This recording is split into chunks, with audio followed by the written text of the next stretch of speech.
A paz do Senhor, professores, professora, você que nos acompanha desde o segundo ciclo da lição do discipulado e agora iniciando mais um trimestre com o terceiro ciclo, neste que é a EBD em Síntese Podcast, promovido pelo DENEC, e que tem como diretor nosso pastor Reinaldo Odilo, toda a sua equipe. E estamos aqui hoje, infelizmente, sem a participação da nossa querida professora Miriam, que está sempre nos ajudando com o lado da pedagogia e que, por motivos de força maior, não pôde estar conosco. Mas eu estou aqui com meu querido presbítero Otoniel Félix. A paz do Senhor também, meu irmão. Paz do Senhor, meus irmãos, paz do Senhor, ministro do Evangelho Raniel. Estamos felizes realmente mais uma vez aqui. Infelizmente a nossa irmã não pôde participar, mas na medida do possível estamos aqui para cooperar e que o Senhor seja glorificado nesta noite, nesta lição, né? Mais uma lição e iniciando um novo ciclo. Amém. E agora a lição de número 1, que tem como característica uma defesa da palavra de Deus. Tem como título a Bíblia como regra de fé e prática. Sim, a palavra de Deus não é apenas um livro espiritual, mas um livro prático, um livro que nos ensina o caminho da salvação, mas nos ensina a viver. E, portanto, ela deve ser levada a sério em todos os momentos da nossa vida, não apenas no momento devocional, aquele em que paramos para ler, estudar, até mesmo cultuar ao Senhor. Mas quando vamos ter as nossas relações interpessoais, quando vamos assinar um contrato, né, presbítero Antoniel, o senhor que trabalha nessa área, quando nós vamos escolher os nossos amigos, escolher o nosso cônjuge, a palavra de Deus é esta bússola, este direcionamento de Deus, esta revelação de Deus para a nossa vida. O nosso texto bíblico em base, toda vez que a gente fala da palavra de Deus, é muito natural que seja escolhido o Salmo 119. Este salmo que é uma ode, né? uma excelência, um movimento de adoração à palavra de Deus. Salmo 119, que nós já falamos aqui no ciclo anterior, é um acróstico formado pelas 22 letras do alfabeto hebraico e que a cada 8 versículos tem uma das suas letras iniciando os versículos. A gente não percebe isso porque é traduzido para o português. Porém, tem um cunho poético muito interessante e que, portanto, traz esta mensagem de amor à palavra de Deus, né? O texto bíblico base está em Salmo 119, o autor da lição, o comentarista, ele pincelou alguns versículos, né? Mas o importante é a gente saber que trata-se de uma defesa, de uma carta de amor à palavra de Deus. E na meditação, nós temos também um outro versículo, presbítero Antoniel, muito utilizado quando nós falamos, né, da inspiração da palavra de Deus, das Escrituras, né? O Salmo 119, ele usa termos como a tua lei, as Escrituras, a tua palavra. Então, ele está sempre se referindo à Bíblia Sagrada, mas de várias formas, né? De forma muito rica. E ele diz assim, quando Paulo escreveu na sua segunda carta a Timóteo, versículo 16 do capítulo 3, que diz: toda escritura divinamente inspirada é proveitosa para ensinar, para redarguir, para corrigir, para instruir em justiça. Certa vez, presbítero Antônio, eu fui pesquisar redarguir, e eu achei interessante, porque o redarguir, ele faz referência a uma resposta que está sendo dada a uma pergunta, né? Então, quando alguém interpela você, você redargue, ou seja, você responde, você dá sentido a uma dúvida de alguém. Então, a palavra de Deus é esta resposta. A palavra de Deus é esta inspiração divina para nos instruir, para nos corrigir, para nos orientar. E eu quero também citar 2 Pedro 1, 20 e 21. Não poderia faltar, né? Tem alguns versículos que, quando a gente fala da palavra de Deus, eles não podem faltar. Então, Salmo 119, como um todo, 2 Timóteo 3,16, 2 Pedro 1, 20 e 21, que diz, sabendo primeiramente isto, que nenhuma profecia da Escritura é de particular interpretação, porque a profecia nunca foi produzida por vontade de homem algum, mas os homens santos de Deus falaram inspirados pelo Espírito Santo. E a gente estava conversando aqui antes de começar a nossa gravação, o senhor disse que tinha um exemplo, né? Já que a irmã Miriam não está aqui, a gente vai tentar aqui rabiscar, entabular uma dica pedagógica, né, presbítero Nathaniel? Mesmo sem ser, né? Mas, de Não fato, é da nossa área, mas a gente é, gosta, acha que realmente é dá importante para a gente colocar criar isso. alguma coisa, né? Sim, vamos Se mete, tentar, né? A né? gente se mete, a gente se mete. Vamos tentar. Uma dica interessante aqui, para que o aluno entenda, assim, o que vem a ser inspiração, porque quando falamos de inspiração, ficamos muito na teoria, né? Inspirar, você citou os versículos aí, mostra tanto o versículo que está na meditação, ela mostra essa inspiração, que a palavra é divinamente inspirada, né? E como a de Pedro também, falamos até em lição do ciclo passado, desses dois textos de uma forma mais pormenorizada, que inspirar o que seria, né?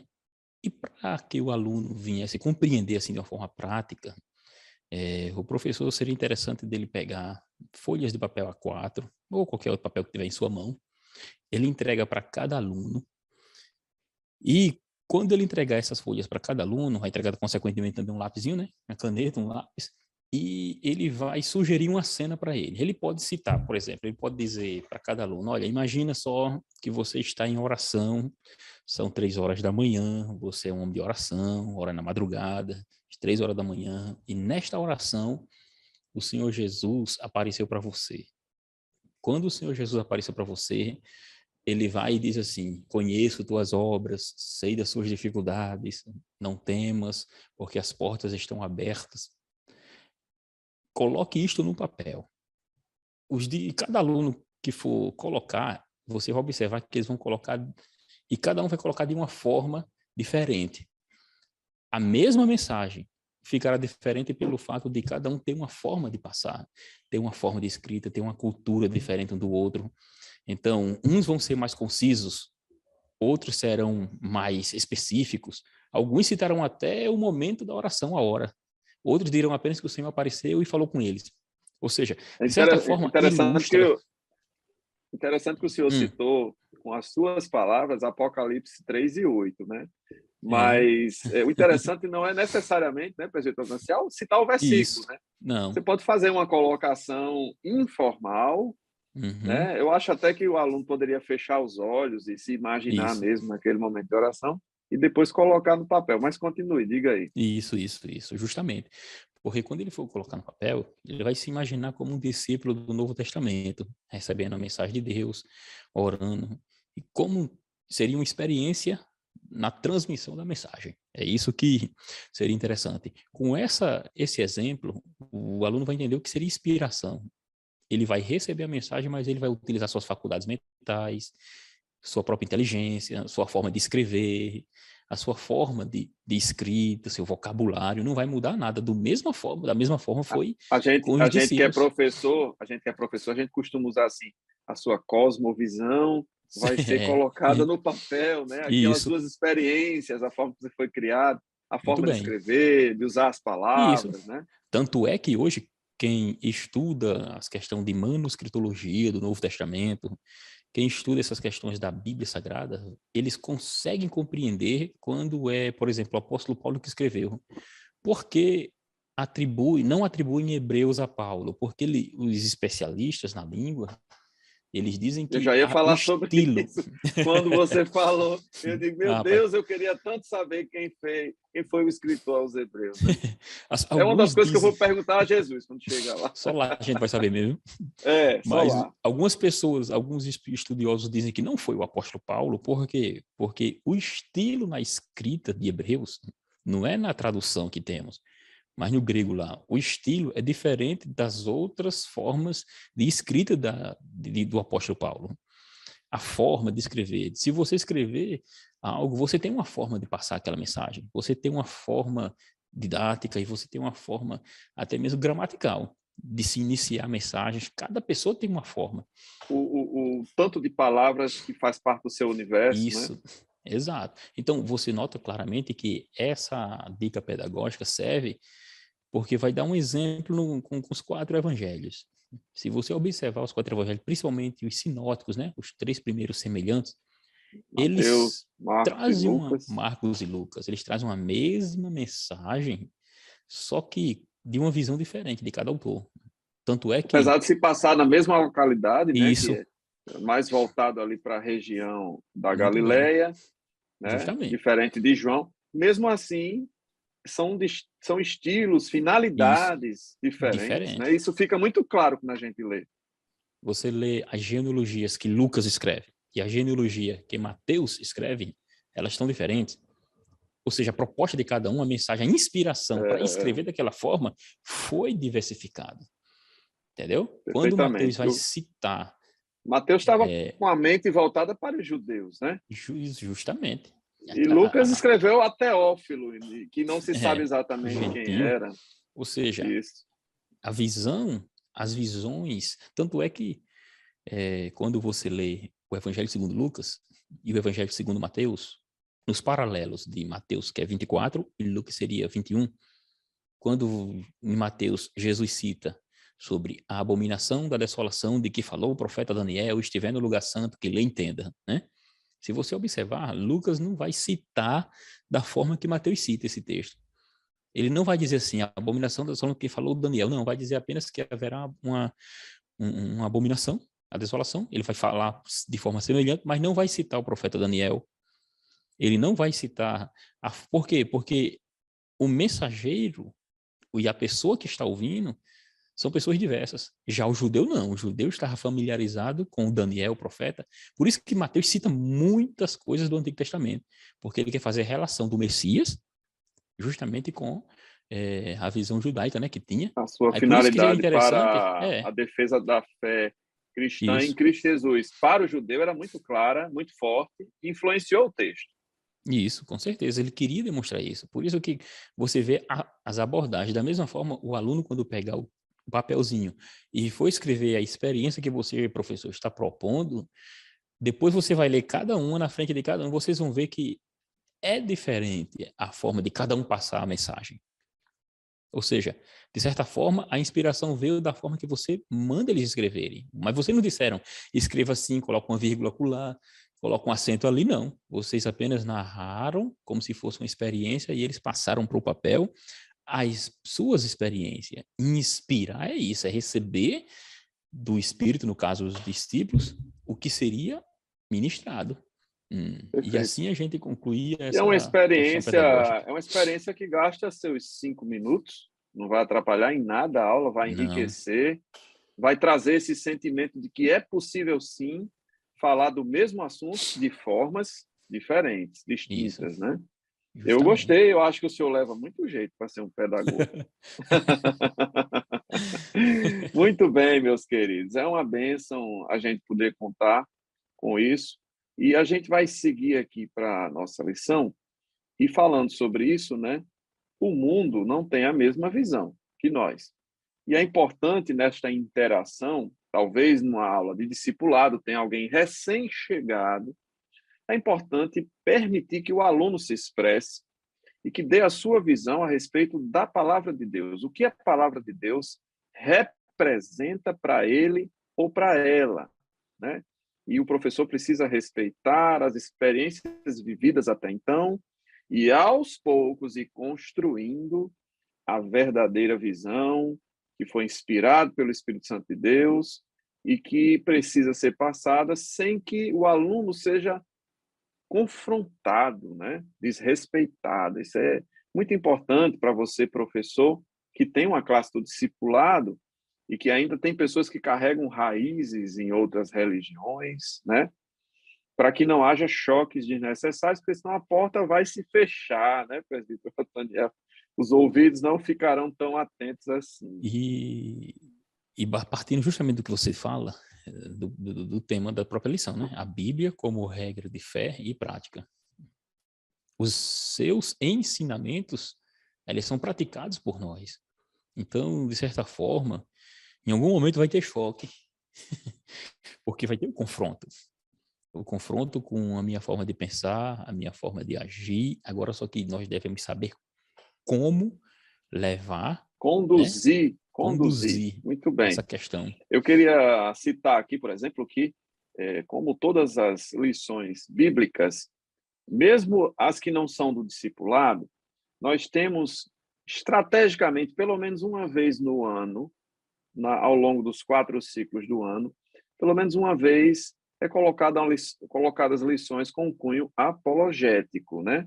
É sempre recorrente no currículo de qualquer idade, de qualquer classe da escola bíblica dominical, as lições em que há uma defesa da Bíblia Sagrada. E eu separei aqui essa palavra apologética para você, professor, que talvez não tenha familiaridade. Essa palavra, ela é de um latim tardio, apologéticos, que através do grego tem a derivação da palavra apologia, que é uma defesa verbal, é uma defesa, você está defendendo uma ideia. Mas é que a apologética ela ganhou muita força no meio cristão. Então, a gente poderia dizer apologética cristã, mas ficou uma coisa tão característica do cristianismo que a gente fala apenas apologética, porque apologética é uma defesa. Mas os cristãos têm, na sua formação, um caráter muito característico de defender a palavra de Deus. E, portanto, quando eu falo apologética, é como que automaticamente eu esteja dizendo a defesa da palavra de Deus, a defesa da fé cristã. E esta lição, meu caro professor, a lição de número 1, ela tem um forte cunho apologético, ou seja, nós estaremos sempre trazendo a atenção do aluno para que a palavra de Deus ganhe esta força que ela tem, para que aí sim eu aplique na minha vida. Aí você vai ver a partir do segundo tópico da lição, lições práticas, ou seja, a palavra de Deus sendo colocada na prática, porque eu já entendi, eu já coloquei na minha mente que ela é a palavra de Deus infalível, inerrante, e, portanto, a primeira parte da lição, caro professor, é importante fazer a defesa da palavra de Deus como ela é. A palavra de Deus inspirada, a gente falou aqui sobre inspiração, né? E você vai ver, você vai notar que o tópico 1 da lição inteiro, a palavra de Deus, ela tem essa defesa. No tópico 1.1, nós vamos ver o que é a Bíblia Sagrada. No tópico 1.2, a atualidade da palavra de Deus. E aí vem aquela parte que todos conhecem, né? 40 autores, 1.600 a 2.000 anos, quem foram seus autores, né? A unidade do texto, né? A parte do mais antigo livro até o livro mais recente, por volta do ano 96 depois de Cristo, você tem uma mensagem clara e concisa, mesmo com tantos autores.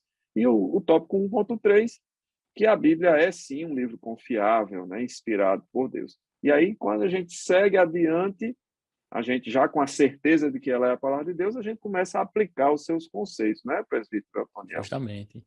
Quando você fala sobre a apologética, de fato, isso faz parte do universo cristão de uma forma bem, de fato, vamos dizer assim, plena. Porque já logo no início da igreja, ali o apóstolo João, o Evangelho segundo João, e suas cartas também, elas têm um cunho apologético muito forte mesmo.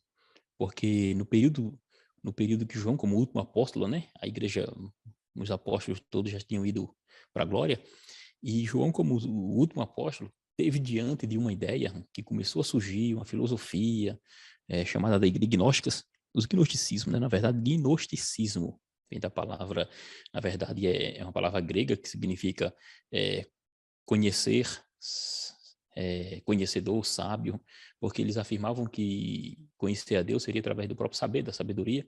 E o problema do gnosticismo É como se era fosse um que, embrião da filosofia, né? isso, até porque eles eram, inclusive, filósofos mesmo. Eles eram De filósofos. origem grega, né? E Isso, outras ideias justamente. da época. Era um conjunto de correntes filosóficas e religiosas, vamos assim dizer. Entendeu? Filosóficos e religiosas e sincrética, tinha mais essa. Oriunda ali da... Misturava Isso, coisas do Egito com coisas da Grécia, com coisas de Roma. justamente. Oriundo do Mediterrâneo, né, como se chama ali.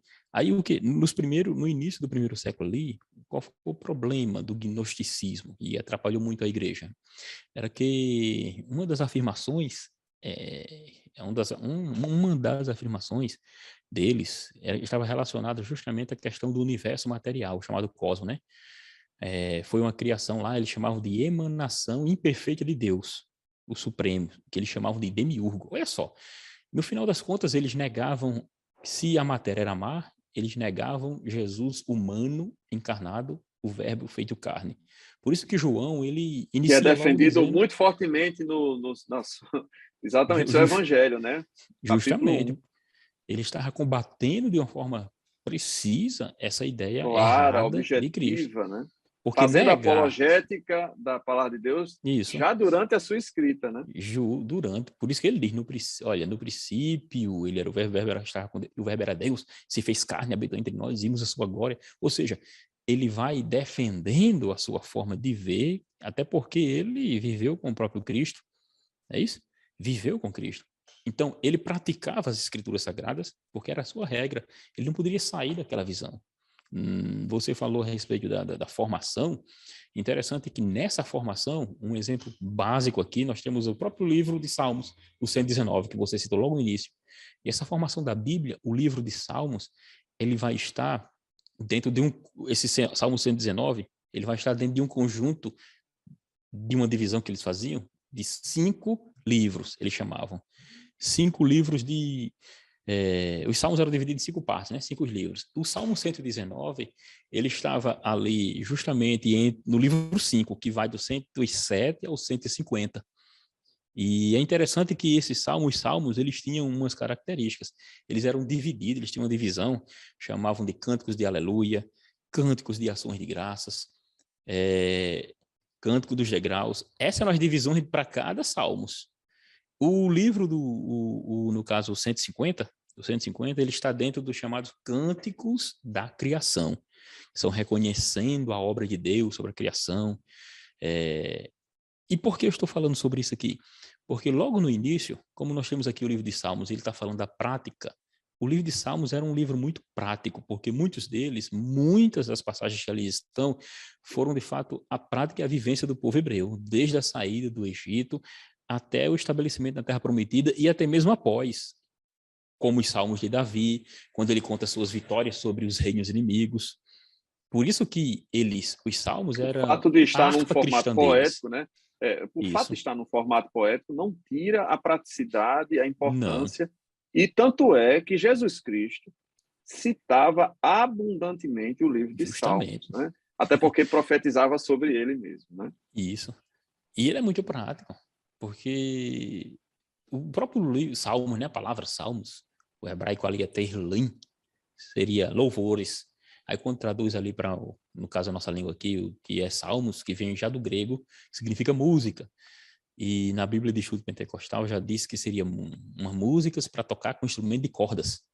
É interessante essas questões porque você passa a ideia e mostra um panorama geral para cada aluno de como seria realmente essa prática na vida do povo do Antigo Testamento e Não há, agora no Novo Testamento. não há um Hum, distanciamento da palavra de Deus do nosso não, dia a não. dia, do nosso cotidiano. Pelo contrário, né? É isso que o senhor está dizendo.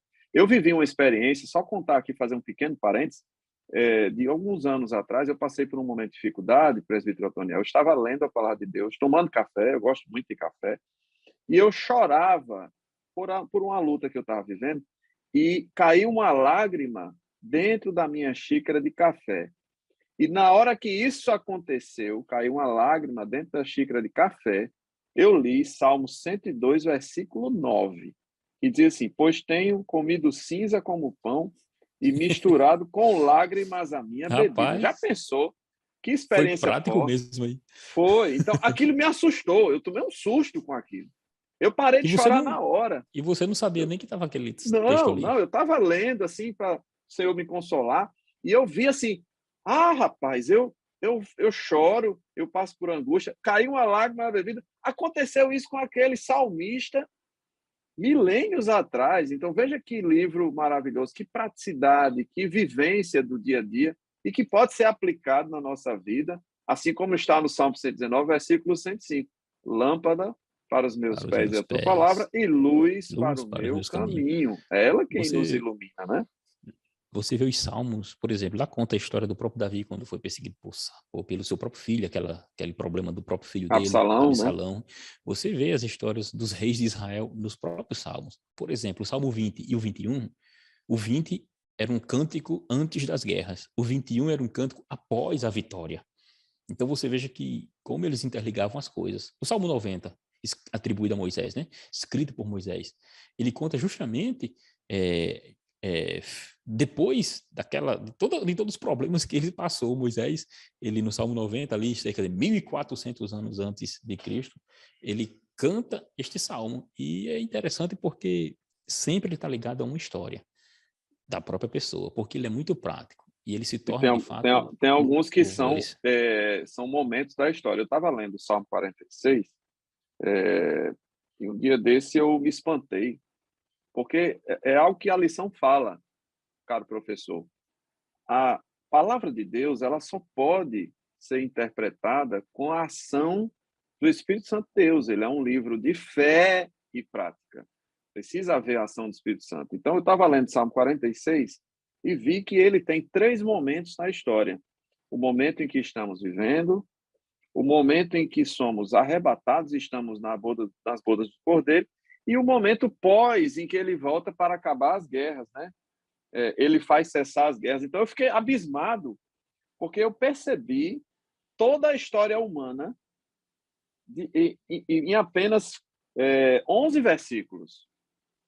Olha que coisa curiosa. Salmo 46, você está na terra, se você perceber, você no versículo 4, você já pula para as bodas, você está no céu, contemplando o próprio Deus, e no versículo 9, ele já está de volta, acabando com as guerras, né, da grande tribulação. Então, o livro de Salmos, ele é esta riqueza, ele é esta profundidade, essa praticidade, e como a palavra de Deus é um livro de profundo cunho espiritual e prático, né? Então, a Bíblia, inclusive, presidente Antonel, no tópico 1.3, ele diz assim, a Bíblia afirma ser um livro inspirado por Deus, mas é apenas ela. E eu depois fiquei meditando, eu disse, realmente, há outros livros, né? Corão, outros livros que religiosos escreveram, mas somente a Bíblia, E somente há a uma palavra de diferença Deus, muito grande. né? Há uma diferença muito grande Afirma também na Bíblia isso. Sagrada. Há uma diferença, como você disse, só ela diz que é inspirada. E nós temos vários livros, textos de religiões que se dizem ser a palavra de Deus. Como você citou o Corão ou Alcorão, tanto faz, o É. termo é o mesmo. E as suas sharias, né, que são as É, partes lá da... a Sharia seria a lei, vamos dizer assim, penal. A parte Sim, legal legal, seria... perfeito. Aí o que é que acontece com o Corão? E interessante nós fazermos essa comparação. Se tem Sim, tantos livros sagrados, entre aspas, né? Qual seria de fato o verdadeiro, né? Qual seria o verdadeiro? se há tanto livro sagrado, Então, com quem eu fico? como é que nós fazemos para É, entender isso? Eu como digo é que que a eu me minha Bíblia posiciono, né? é isso. A minha Bíblia é a palavra de Deus. Aí você vai para o muçulmano, ele diz Ele que é a diz a palavra de mesma Deus. coisa. Você vai para os chamados da Igreja de Jesus Cristo dos Santos dos Últimos Dias, conhecido como Mormons. Eles dizem que Sim, o livro de Mormon que eles têm, chamado de o Outro Testamento de Jesus Cristo, é a complementação da palavra de Deus. Ou seja, de profunda característica agnóstica, né? Isso. Mas, irmão, aí nós vamos fazer uma comparação. O que a Bíblia fala, as suas narrativas, o contexto em que as escrituras, a Bíblia está, o contexto em que ela é a sua mensagem e o contexto dessas outras mensagens. Um exemplo claro do Alcorão, que se o Alcorão, ele, vamos dizer assim, ele é confrontado com a Bíblia, confronta um ou outro, então, ou é a palavra e o outro não é. É a questão da excludente. Não pode os dois serem a mesma palavra de Eles Deus. são auto-excludentes. Não dá para que Isso, todos sejam, já que eles são divergentes na sua isso. mensagem. E quando eu estava dando uma analisada nessa lição, lendo ela, me veio à tona justamente essa comparação. E eu peguei aqui o texto do Alcorão, capítulo, que eles chamam de Corão, né? Alcorão, capítulo 3, o versículo 35 deles lá, juntamente com 19, 28, eles dizem lá que claramente que seria Miriam, a irmã de Moisés, e Arão, seria a mesma Maria, mãe de Jesus. Negócio meio complexo aí, né? Eles Agora deu um estão nó no meu distantes aí um juízo tempão, aqui. hein? Estão distantes Deu um um nó tempão, no né? meu Tanto é juízo aqui. que tanto é que nesses textos dele existem as notas de rodapé, nas suas notas de rodapé, tentando explicar esses textos. E na nota lá do redator tinha assim, Arão, irmão de Moisés, foi o primeiro da linhagem do sacerdócio israelita. Maria, sua prima, Isabel, mãe de Iac, seria, né? Vinha de uma família sacerdotal, ou seja, misturou tudo. E no final das contas, colocou como se fosse a irmã própria, não tem como um negócio desse.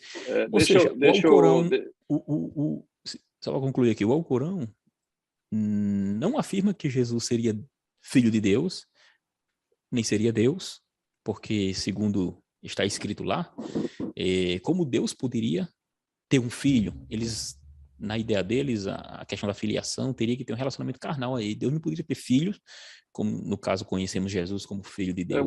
É um limitar de Deus, né? Limitar Deus. Rejeita a Mas, assim, crucificação. além dessas ideias, a gente precisa também citar, caro professor, que dentro da própria Bíblia existe uma discussão que é a Bíblia católica e os seus livros apócrifos, que também poderão ser objeto de perguntas durante a aula, né? O professor falou a Bíblia Sagrada Inspirada, mas e a Bíblia Católica, né? Como nos posicionarmos diante disso? O que se sabe é que os livros apócrifos foram inseridos na Bíblia Sagrada cerca de mais de 1000 anos depois, né? E a gente sabe disso porque conhece a história, mas o teu aluno poderá não conhecer, né? E a Bíblia que nós utilizamos no Antigo Testamento é exatamente a mesma Bíblia que o judeu utiliza e que onde os livros apócrifos foram inseridos. Então existe essa divergência, são livros que não têm comprovação da inspiração divina, isso é muito importante, para que o aluno não fique confuso, porque se a gente sabe que o Corão, o livro de Maomé, o livro dos espíritas e tal, a gente não tem essa inspiração, a gente não pode ter essa confusão entre a Bíblia Sagrada tal qual utilizamos e a Bíblia católica com seus livros apócrifos, correto, professor? Isso. Como nós estávamos dizendo, porque há uma diferença aí. Esses livros chamados de apócrifos, eles foram, no caso da Bíblia conhecida como católica, que você falou, eles foram acrescidos, né? Acrescidos aos originais. E são daquele período que chamamos de interbíblicos. Ou seja, entre Malaquias e Mateus temos aí um hiato, né, de 400 anos, que alguns teólogos chamam de silêncio profético. Ou seja, não havia revelação de Deus até chegar João Batista. E nesse meio termo, era um período muito conturbado, então teve os Macabeus, teve Tobias, Judite, primeiro e segundo Macabeus, Baruque, Sabedoria e Eclesiástico. Foram os livros que foram acrescentados. Sim, ainda tem algumas porções no livro de Daniel, certo? E Esther. A isso se chama cânone de Trento, né? Que são o conjunto dos livros O que local foram onde inseridos, eles... né? Isso, porque Isso foi no justamente... Concílio de Trento, em 1546, ou seja, 15 séculos e meio E depois, lembre, né? professor, que isso foi como resposta à a reforma protestante que estava no auge, né? Isso. Então, Essa ali... inserção, ela não macula a Bíblia Sagrada, desde que haja consciência do teu aluno de que a Bíblia Sagrada ela é formada pelos nossos 66 livros, que para o judeu é uma quantidade menor, porque há uma subdivisão de livros, né? Os livros históricos, principalmente, foram subdivididos, mas que o conteúdo é o mesmo. A gente tem, por exemplo, aqueles achados das cavernas, né, de Qumran, que mostram que o conteúdo dos escritos que estavam guardados lá por 2000 anos era exatamente o mesmo daquilo que nós utilizamos até hoje. E que, portanto, a gente comprova que a palavra de Deus é divinamente inspirada, ela é, sim, a nossa regra de fé e prática, E né? por que nós dizemos que não há uma inspiração desses livros, uma inspiração de Deus? Porque ao analisá-los, existem coisas totalmente assim, sincréticas, inclusive, certo? Existe alguém querendo expulsar demônios com a fumaça de um peixe. Liga só, ele pega a fumacinha lá e... Sincrético, né? Me permita dizer, Exato. presbítero Otoniel, Hum, sincrético é oriundo de misturas, tá? isso, Mistura. Se eu falo sincrético, eu estou falando de uma mistura. tudo Pegar uma misturado. água com óleo, você mistura, faz alguma coisa ali, mas que É, não não é seria... proveniente Não da é, palavra porque... de Deus. Agora sim, os livros dos Macabeus, por exemplo, e mesmo não sendo inspirado, eles têm um cunho histórico muito interessante, bom. Pode ler, não há problema nenhum. Porque ele conta a história de Judas Macabeu e a questão de Antíoco Epifânio. Você veja que eles contam a Seria um história. equivalente de ler um historiador Flávio José, E muito isso, famoso, exato, né? justamente. Que é Justamente, contemporâneo dos tempos bíblicos, né? justamente. Então, foram escritos, não, mas não como palavra de Deus. Eles são chamados de apócrifos, né? Ou também, alguém pode escutar essa linguagem, deuterocanônicos. Né? Então, e quando eu falo em inspiração, eu lembrei-me aqui para não perder o raciocínio e a gente avançar. O livro chamado de Mormon, a história deles, eles dizem que o profeta Joseph Smith, né, que eles chamam de profeta lá na América do Norte, recebeu a inspiração de um anjo. O anjo foi até ele, disse que tinha umas placas de ouro, né, e ele traduziu para o livro de Mormon. E a É, história se repete, porque com Maomé foi a mesma foi do mesmo coisa. jeito, da E mesma a forma. palavra de Deus nos diz: se até mesmo um anjo vos Isso, trouxer outro evangelho, olha que coisa curiosa. Aí ele seja... aconteceu com Maomé, Gálatas 1 e 8, aconteceu né? com Joseph Smith, né? E a história se repete nestes erros aí. Isso. E ele disse que teve essa revelação, só que a gente analisando, aí por que não é a palavra de Deus? Veja só, existem erros básicos. Tem um livro lá chamado de Alma. O nome do livro é Alma, né? Alma, capítulo 7, versículo 14, porque eu já li. Eu tenho ele, inclusive, quando eu não era nem crente em Jesus, evangélico, protestante. Eu recebi visitas de Mormon, me deram o livro, tá? Eu tenho ali livros dele, tem um bocado de coisa dele lá, estudos bíblicos. Então, em Alma 7,14 diz que Jesus deveria nascer em Jerusalém. Ou seja, o nascimento de Jesus local seria Jerusalém. Mas se Miqueias 5,2 diz que Belém de Judá de tu sairá o que será Senhor em Israel. A promessa era em Belém da Judeia. Então temos uma contradição aí. Temos uma contradição. Jesus revela-se aos, eles chamam lá, aos americanos, né, que foi justamente na América do Norte. Lá, Jesus chama 12 discípulos. Lá, Jesus faz milagres, ressuscita mortos. Ou seja, ele é uma contradição muito grande. Jesus faz uma ceia também lá, uma santa ceia, né? É, Institui a ceia. meu Ou irmão seja, Antoniel, se há o que contradição, eu meu irmão, percebo é que o inimigo, quando ele quer implantar uma mentira, ele mistura um isso. pouquinho de verdade com um bocado de mentira, né? E é o que a serpente fez com Eva. Não é Tanto ao verdade, Corão como né? esse livro de Mormon, eles fazem isso. Eles pegam, como Isso, você falou, a colocam verdade. um princípio verdadeiro, mas embalam com coisas que não procedem, né? E isso embota a visão de quem não tem o esclarecimento das coisas de Deus. E isso está em 1 Coríntios 2,14, que está citado aqui no encerramento da primeira parte da lição. Ele diz para Paulo fala: o homem natural não compreende as coisas do Espírito de Deus porque eles parecem loucura e não podem entendê-las porque elas se discernem espiritualmente. Não se pode conceder uma interpretação bíblica, um conhecimento para Deus sem a ação do Espírito de Deus. E eu tive professores na faculdade, presbítero Antônio, me permita dizer, que diziam assim em sala de aula: eu já li a Bíblia Sagrada e tal, eu passei por essa fase, passei por essa fase. O que lhes faltava era a ação do Espírito Santo. Liam a palavra para conhecer ou talvez até querer refutar, querer negar. E eu achei uma experiência interessantíssima que aconteceu com o nosso querido doutor Rui Barbosa, né? Conhecidíssimo, integrante da Academia Brasileira de Letras, doutor, ele foi diplomata, e chegaram para ele, viu, presidente, desafiaram o homem, desafiaram ele. Disseram assim: o senhor é um homem, ele tinha uma inteligência tão notável que até os seus rivais reconheciam que a inteligência dele era acima da média. E disseram assim para ele: o senhor vai ler a Bíblia e o senhor vai listar os erros da Bíblia. E ele passou um longo período de tempo estudando a palavra de Deus, detidamente, detalhadamente, e ele chegou e deu a seguinte resposta: fui procurar quantos erros acharia na Bíblia, e foi ela que achou os erros em mim. Eu acho linda a palavra de Deus, porque desde um homem simples como um pescador, como Pedro, né, como João, Tiago, até um catedrático, um homem profundo conhecedor das letras, como Rui Barbosa, esta palavra, como ela é poderosa, ela é inspirada, ela é viva, é eficaz, como está em Hebreus 4:12, penetrou o coração do doutor Rui Barbosa e nele foram feitas obras do Espírito Santo de Deus até que ele reconheceu os próprios erros.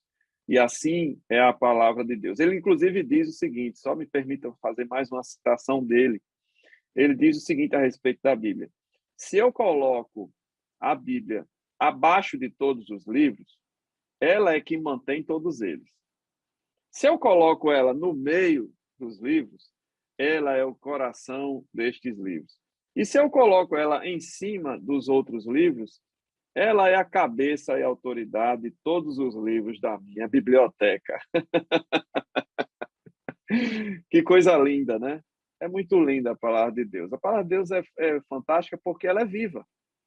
Se ela fosse apenas um livro, ela não faria o quê? Transformação de vidas, né?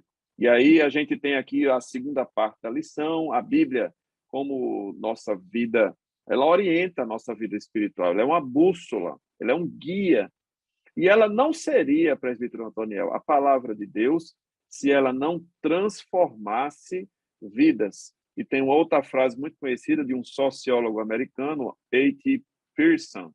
Ele diz o seguinte: enquanto outros livros informam e poucos reformam, só este livro transforma.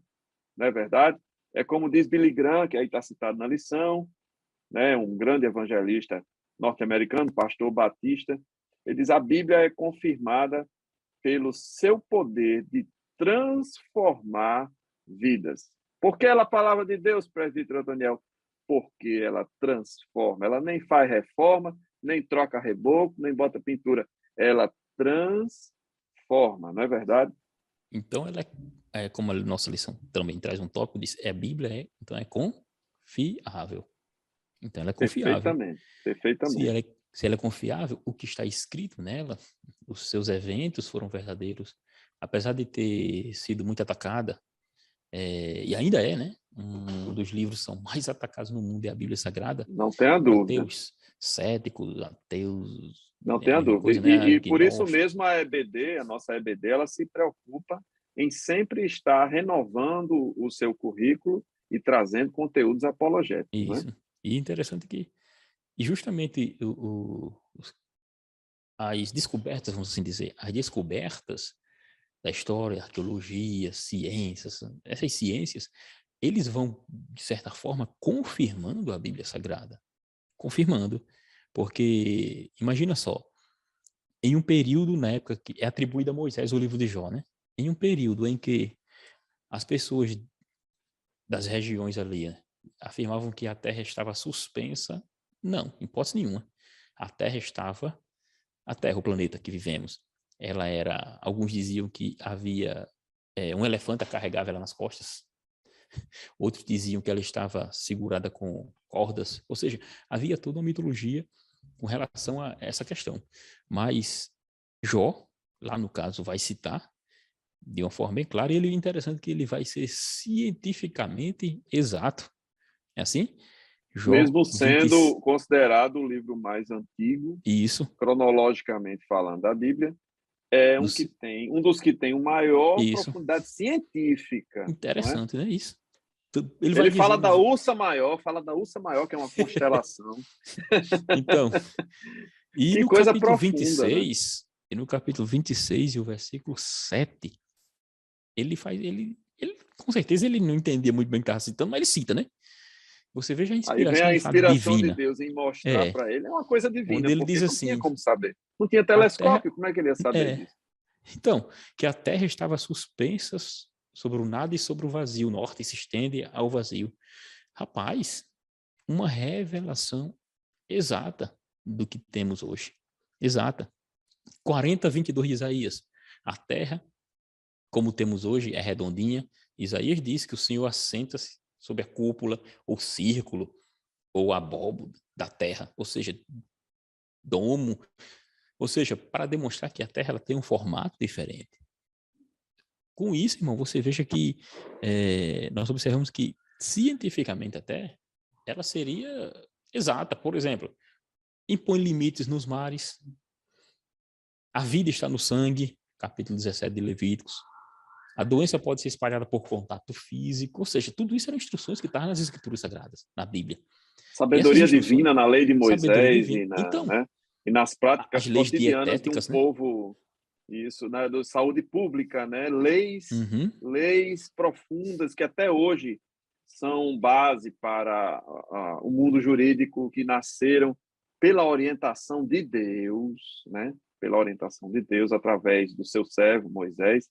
Então, portanto, professor, você tem na sua mão um livro que deve ser levado a sério não só para a vida devocional, mas para a vida prática. E na segunda parte da lição, a gente vê a necessidade de frisar isso, mais ainda na terceira parte da lição, onde ele fala, tópico 3.1, a vida com a família, presbítero Otoniel. Certa vez o pastor Reinaldo Odilo, nosso diretor do DENEC, em uma de suas pregações, ele citou que o primeiro grande campo de treinamento na vida de um homem e de uma mulher é a sua família. E isso realmente é interessante porque existe um projeto de Deus na família e neste âmbito, neste local, nesse ecossistema, vamos dizer assim, nós somos treinados para virarmos cidadãos, para virarmos pessoas de bem, para recebermos a educação, para aprendermos a nos relacionar, né? Porque viver em família, todos sabemos, não é fácil, mas foi um projeto de Deus, foi Deus que criou assim, para nos desenvolver como seres humanos, né? Isso fala no tópico 3.1 da lição. Pode analisar que logo quando o Senhor cria os céus e a terra, o que ele faz? O homem, a mulher, e determina que eles fossem frutíferos. Ou seja, o Senhor é um Deus de família. Não é assim? Você observa que na criação a família está presente. E quando falamos de famílias, falamos de unidade. Consequentemente, isso vai se estender. Se o ser humano é um ser humano de família, isso vai se estender, como no tópico 3.2, na vida no trabalho. Isso vai se estender no 3.3, na vida para com o próximo, porque tudo se aprende primordialmente no seu familiar. No seu familiar você Perfeitamente. E começa os hoje em dia, relacionamentos. viu, presbítero Antônio, hoje em dia a gente vê um movimento, principalmente nos países de primeiro mundo, curiosamente, um movimento de pessoas que vivem isoladas umas das outras e imersas no mundo da tecnologia, imersas no metaverso, ou seja, vida digital, mas que elas não sabem trocar duas palavras no elevador. E a palavra de Deus, ela nos dá esse alerta. Olhe, a palavra de Deus é a sua regra de fé e prática cotidiana, com o seu pai, com a sua mãe, com o seu irmão, com o seu cônjuge. com o seu colega de trabalho, com o seu patrão. E a gente vê em todo o Novo Testamento orientações muito claras a respeito disso. Inclusive, o apóstolo Paulo, se não me falha a memória, ele diz, olha, você tem que obedecer o seu patrão como se estivesse obedecendo o próprio Deus. Então, existe uma praticidade muito grande na vida cotidiana dos crentes quando se utiliza a Bíblia Sagrada como regra de fé e prática, não é assim? Isso, isso. Porque uma vez que ela é minha regra de fé e prática, eu estarei justamente praticando o que ela Pautando determina. as minhas ações, as minhas Minha vida, escolhas, a minhas minha vida, escolhas, neste livro, justamente né? no que ele afirma que deve se fazer, o que se não deve. Se ele diz que eu não devo roubar, isso além de ser uma questão ética, moral do ser humano, ela também é um princípio para o homem cristão que crê em Deus.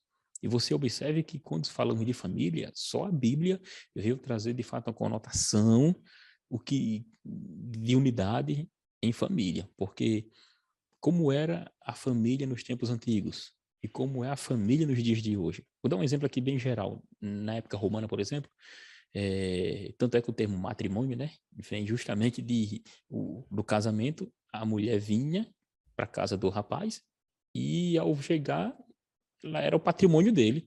Por isso que é matrimônio. Ou seja, tinha uma relação patrimonial. Então ele tinha a mulher para se relacionar sexualmente nas prostituições, a que era casada oficialmente para lhe gerar seus descendentes, e por isso que a sociedade era totalmente fora do contexto. Aí as escrituras colocam tudo no lugar. O homem seja marido de uma só mulher, obedeça aos vossos senhores no trabalho. Os irmãos tratem os mais velhos, os mais novos, né? Tratem os mais velhos como se fossem... Rapaz, só as escrituras sagradas Aí traz para o você tem cotidiano. recomendações práticas para viúvas, como está no livro de Tiago, como está no livro de Atos, que inclusive uma das grandes discussões já na igreja foi a questão do benefício para as viúvas, né, que não eram de origem judaica de nascimento, E um mas que período deviam que ser você não via isso, né? assistidas pela igreja, deviam ser assistidas pela igreja, Justamente. né? A partir daí foram instituídos os diáconos para Uhum. justamente ajudar a cuidar das pessoas que tinham carências financeiras e outras ajudas, né? Porque naquele tempo perdeu o marido, perdeu o sustento por completo, não tinha Acabou-se. INSS não, né? Meu Tinha querido. nada. Tinha Então a roupa a palavra de mendigar e Deus, olhe lá. então a palavra de Deus desde sempre ela estabeleceu os princípios morais e éticos da sociedade, seja ela de qual país for. Ela estabeleceu as regras de convivência, estabeleceu as regras de saúde pública, estabeleceu as regras de convivência, e isso a gente precisa frisar para o aluno, para que ele entenda que antes que houvesse uma carta magna de um país como o Brasil, antes que houvesse uma Constituição Federal, antes que houvesse o Código Penal, antes que houvesse o Código Civil, a palavra de Deus já era esta regra de vivência, de convivência, e que a gente pode utilizá-la sob qualquer circunstância, porque ela é soberana e ela ultrapassa as esferas da terra. Ela vai até Dará os certo. céus, né? Dará Ela dá certo na certo vida. na terra e dá certo no céu, presidente. Até nas regiões celestiais a palavra de Deus é válida, né? Exato. Ela é firme, ela é confiável, ela é assim Isso. o E ela esteio vem da sendo. sociedade. E uma coisa que devemos frisar aqui, que ela está sendo preservada por Deus desde muito tempo. Desde sempre, até hoje. Desde sempre. Graças a Ela é Deus, preservada. Por isso que estamos né? Ele aqui diz: "Eu com ela. velo pela minha palavra", né? Olha, esse livrozinho aqui chamado de Pais Apostólicos, Clemente de Roma, Inácio Policarpo, tem um de Didaquê e tem um aqui chamado de Pastor de Hermas. Ou seja, foram logo no início da igreja, após pessoas aqui, teve alguns deles aqui que conheceram João, o apóstolo, conheceram o apóstolo Paulo, ou seja, eles contam história e como já reconheciam as escrituras sagradas, o Novo Testamento como temos hoje, como Bíblia, como palavra de Deus. Então, ela é confiável pela história, ela é confiável pelas questões que observamos no dia a dia. As escrituras sempre vai ser confiável. porque ela transforma vidas. Inclusive, nós falamos aqui, para mim terminar essa fala, falando sobre a crença, o ateísmo, aquele negócio todo, eu lembrei-me que o escritor de um livro que se tornou um filme, né, Lew Wallace, do filme Ben-Hur, era um ateu Sim, mundialmente é um conhecido. clássico, né? Esse Isso, filme é clássico, né? Tem mais de mundialmente 3 horas de conhecido. duração, tem que ter tempo para assistir. E ele era um ateu mundialmente conhecido. E como é que ele se converte a Jesus? Percorrendo as bibliotecas de toda a Europa para tentar provar a falsidade do evangelho. E ele se vê prostrado diante do Senhor Jesus, confessando Se como Senhor e curva, né? Deus. Não resiste. Só a Bíblia faz isso. Só a palavra de Deus faz isso. E eu louvo a Deus por ela ter nos alcançado, ter alcançado você, professor, ter alcançado teu aluno na classe do discipulado. E aqui a gente se despede, eu pelo menos me despeço e desejo uma excelente aula para você, para o seu aluno, que esta palavra de Deus transformadora alcance a todos nós. E aqui eu me despeço saudando você com a paz do Senhor. Também me despeço. Se o professor Daniel está despedindo, também me despeço. Mas o senhor fique à Saúde. vontade, faça as considerações finais. Não. Utilize o tempo que a irmã Miriam nos deixou. É que é bom sempre brincar, né? Paulo disse que recriava-se com os irmãos, então a gente está se recriando. Sim, estamos aqui nos Então nós divertindo também. também nos despedimos, agradecemos, continue compartilhando, acessando inclusive comentando, que nós agradecemos muito e o Senhor Deus, Ele fará maravilha em sua vida e que esse podcast, esse momento aqui que nós fizemos, seja uma bênção para a sua vida. Que o Senhor Deus abençoe e agradeço em nome de Jesus mais uma vez e amém. Amém. A paz do Senhor. Paz do Senhor.